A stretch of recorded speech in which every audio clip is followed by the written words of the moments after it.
안녕하세요. 저는 교사 김태훈입니다. 안녕하세요. 저는 교사 서원철입니다. 이전 차시에서는 학생 생활지도의 방식 중 훈계, 보상과 관련하여 알아보았습니다. 이번 차시에서는 어떤 내용을 확인해 볼까요? 네, 이번 차시에서는 교원의 학생 생활지도에 관한 고시 중 생활지도 불응 시 조치와 이의 제기에 관하여 알아보겠습니다. 생활지도를 하는데 응하지 않으면 상당히 난처한 상황이 발생되는데 어떻게 해야 되나요? 학생이 선생님의 지도에 응하지 않으면 선생님들도 감정적으로 대응하게 될 수 있거든요. 이때는 차분하게 생활지도 고시의 매뉴얼대로 진행하시는 것을 추천드립니다. 그렇군요. 그러면 태훈쌤, 어떻게 대응해야 할까요? 알려주시겠어요? 네, 지난 차시에서 말씀드린 조언, 상담, 주의를 통해 생활지도를 진행합니다. 개선이 되지 않는 경우 훈육과 훈계를 하게 되고요. 단계를 밟아서 진행하시는 것을 추천합니다. 다만 학칙에 따른 금지된 행동, 생명, 신체 위해 또는 재산상의 손해 등의 긴급한 경우에 생명, 신체 위해 또는 재산 손해, 우려 물품을 소지하고 있다고 의심할 만한 합리적인 이유가 있는 경우에는 곧바로 훈육도 가능합니다. 생활지도 고시에 따라 진행했음에도 학생이 불응하면 어떻게 하나요? 네, 교원의 정당한 생활지도에 응하지 않은 것으로 보는 거죠. 이때는 교육활동 침해 행위에 해당되어 교권보호위원회에 상정하여 처리할 수 있습니다.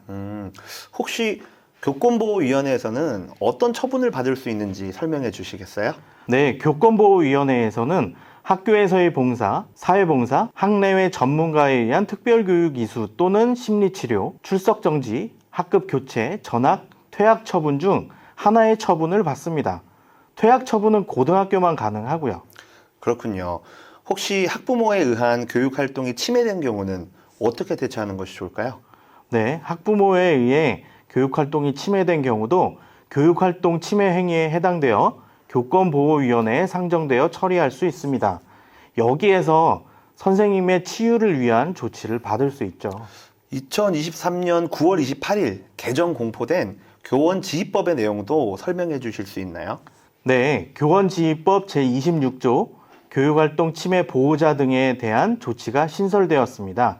학교의 장은 소속 학생의 보호자 등이 교육활동 침해 행위를 한 경우 지역교권보호위원회에 알려야 하고요.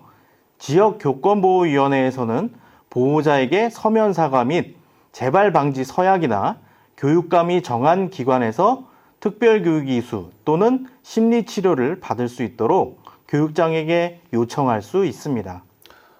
지속적인 생활지도에 불응하는 학생들에 관한 학칙 규정을 규정해 두는 것도 필요하겠네요. 네, 맞습니다. 생활지도 고시에서는 학칙 규정에 대해서도 제시되어 있거든요. 학교 사정에 맞게 반영해 두면 되겠습니다. 그렇군요. 자세한 설명 감사합니다. 그러면 이번에는 이의 제기에 대해 알려주세요. 네, 보호자가 학교의 장과 교원의 생활지도가 부당하다고 판단하는 경우가 있을 겁니다. 이럴 때는 어떻게 해야 할까요? 학교에서도 관련한 절차를 안내해 줘야 되겠네요. 맞습니다. 학교의 장에게 14일 이내에 이의를 제기할 수 있음을 안내해야 합니다. 14일 이내는 주말이나 공휴일도 포함되나요? 네, 주말과 공휴일도 포함이 됩니다. 14일 이내에 이의 제기가 들어오면 14일 이내에 답변을 해야 하거든요. 다만 14일째가 토요일이나 공휴일인 경우에는 다음 날까지 답변할 수 있어요. 그럼 학교의 장이 답변하는 기간은 이의 제기를 받고 14일 이내인 거군요. 네, 맞습니다. 동일한 이의 제기가 정당한 사유 없이 반복적으로 이루어지면 2회까지만 답변하시고 거부하셔도 됩니다. 그렇군요. 개별 교원에게 연락을 하면 어떻게 되죠? 네, 학교에서는 대응 체계를 구축하고 창구를 일원화하는 것이 필요합니다. 그렇군요. 학생 생활 지도와 관련해서 교사, 학생, 보호자의 3주체의 협조가 필요하겠습니다. 네, 맞습니다.